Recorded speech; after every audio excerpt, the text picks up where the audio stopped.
Good afternoon, everybody. This is my personal review of the 2016 Nissan Sentra. Quick backstory, my truck broke down, so I got this car as a rental.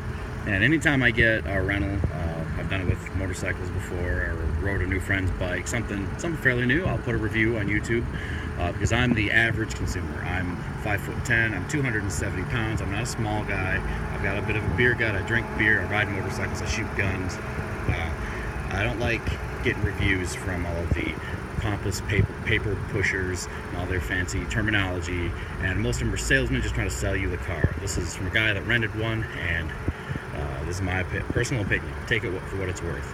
So anyway, 2016, this little Nissan, 4-door. I'll be actually honest, I'm kind of impressed with it. I originally ordered the compact economy style vehicle because I wanted it as cheap as possible. And this thing has performed quite well. It's actually got a lot more room than I thought. Start with the back. So first off, it's beautiful blue. Got some nice wheels on it. These are all come standard. This is the SR series. I don't know much about Nissans really. I just know that that's what it says. Trunk space. Sorry for the extra noise. I'm at a gas station.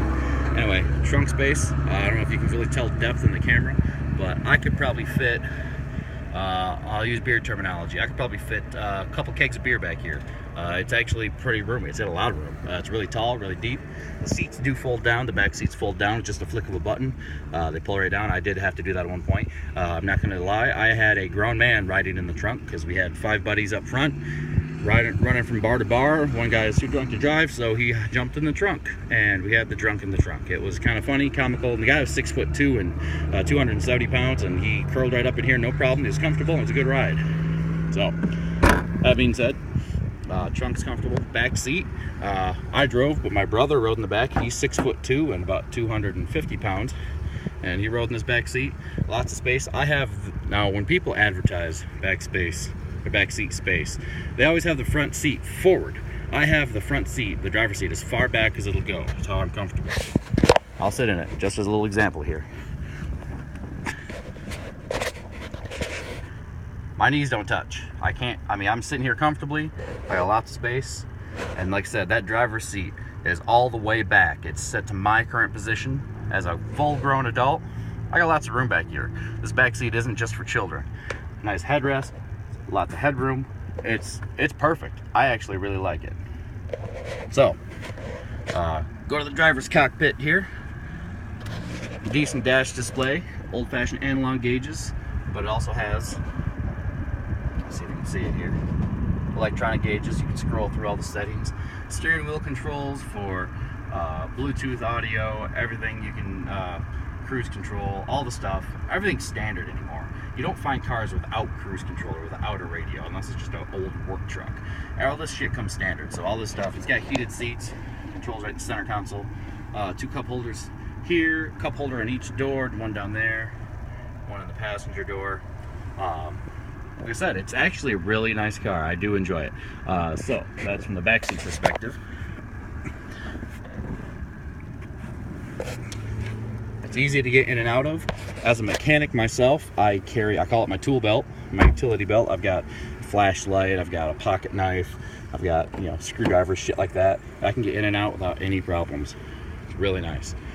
Now, one important thing that I didn't realize the first few days I had this car, these buttons right down here, right in front of your left knee.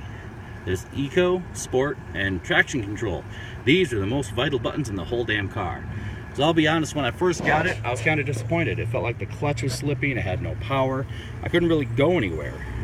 Well, after I found those buttons, and on top of that, not having any power, it didn't get as great a gas mileage as it claimed. The onboard display was telling me I was getting 33, when after I did a manual calculation the old-fashioned way, I was only getting 28. I was pretty disappointed. That's a 5-point variation. That is not acceptable. But I hit that economy button, and when it says I get 33, I actually do get 33 miles per gallon. That's highway driving, 70 miles an hour. I hit the sport button, and it shifts differently. It revs higher. It's a lot more touchy. It's sportier. And then take the traction control off, and you can spin the tires, and you can have some fun with it. So, all in all, like I said, once I found those, I was much happier with the car. couple downfalls. One, the door seals. Now, this is a 2016 with 33,000 miles on it. I can't imagine these door seals have a lot of wear in them, okay?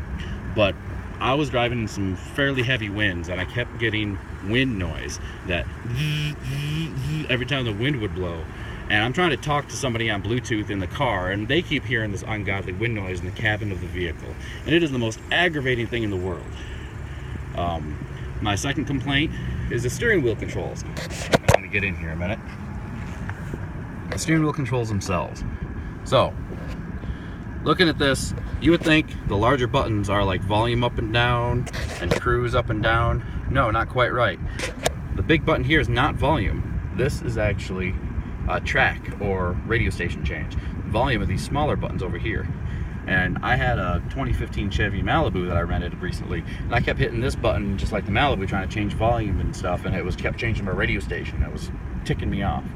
So the volume is actually the small buttons. I wish those were swapped. That's just a matter of personal preference. The cruise, fairly self-explanatory. On and off, accel reset, or the set coast, accel, resume, and cancel button. The only thing I didn't like about this is when every time you shut this car off, start it back up, you have to turn the cruise on. So every time you stop and get gas, get on the highway, hit the set, it doesn't set. You gotta stop, you gotta turn the cruise on first, and then hit set. And the cruise on button only lights up this little thing on the dash, right where it says warning. That's the cruise on. That's the cruise off. And so, from back here, this perspective, you're driving down the road, you don't know if your cruise is on or off. You got to stop and focus your eyes in that dark dash corner to see if that's on. And that's kind of unsafe in my mind. I wish it would either just stay on, or if it was a physical button where it was clicked in and clicked out like old school buttons. Nothing's like that anymore. Everything's electronic, circuit board style. Or at least have a green light or something. It does turn green when the coast is set, which is nice. You know the coast is set. But I know the coast is set because, well, the cruise is set because, well, it's cruising. I don't know if the cruise is on or off. That's irritating. Air conditioning works great. Heat works great. We got lots of power ports. Had a 12-volt power outlet down here. Sorry if it's bright, can't really see. It does have an armrest. I wish the armrest was just a hair taller and a little bit farther out.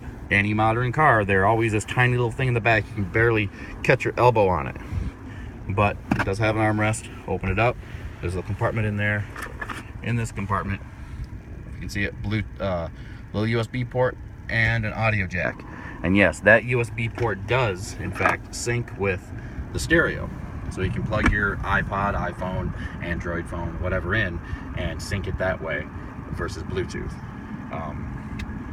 Trying to think what else I used on it. It's got a couple overhead lights. I don't know what car doesn't anymore. They're pretty basic, but yeah, for a little basic 4-cylinder car, after I drove it for a little bit, I was happy with it. I would say I'm actually happier with this than I was the new Chevy Malibu. The Malibu did not great fuel mileage. I traveled cross country, literally from across the country all the way to the west coast, and I didn't get better than 25, maybe 26. This thing I can push almost 33 with it if it's a decent flat grade. So the transmission was one weird thing to get used to. This has a CVT, stands for constant velocity transmission. What that is, it's like a snowmobile clutch. There's no shifting, there's no gears. It's very smooth, which in transmission worlds makes it feel like it's slipping. It's not actually slipping, it is just in fact smooth. When you switch it to sport mode, it makes it rev up a little farther and go a little faster. I didn't really research the engine much. It's either a 1.8 liter or 2.0, I don't remember. But like I said, it's got a little bit of tick and noise to it, but honestly, for a little 4-banger, I'm still impressed with how it rode. This one's got 33,000 miles on it. Close this quick here. And I really don't have anything bad to say about it. I would probably buy one. MSRP is pretty reasonable for what it is, and you can find them used. If you want 2015, 2016, you're looking at 12 grand or so, depending on if you get it from a dealership or private party. It's a pretty decent car, and if you have any questions or concerns, you can hit me up, comment on here. And like I said, anytime I go to rent a car or a bike or drive a new toy that I've never been on or something that's a new model, I always try to throw a review on here. That's what I've been doing. I got my 250L reviews. I got a review on the new Road Glide with the Milwaukee 8 engine. I've got this Nissan. I got a chainsaw review. Just, you know, because I'm an average guy. Like I said, I'm not a salesman. I'm not here working for anybody. I'm just here telling everybody else what I think about these cars, trucks, bikes, etc. So have a nice day, and thanks for watching.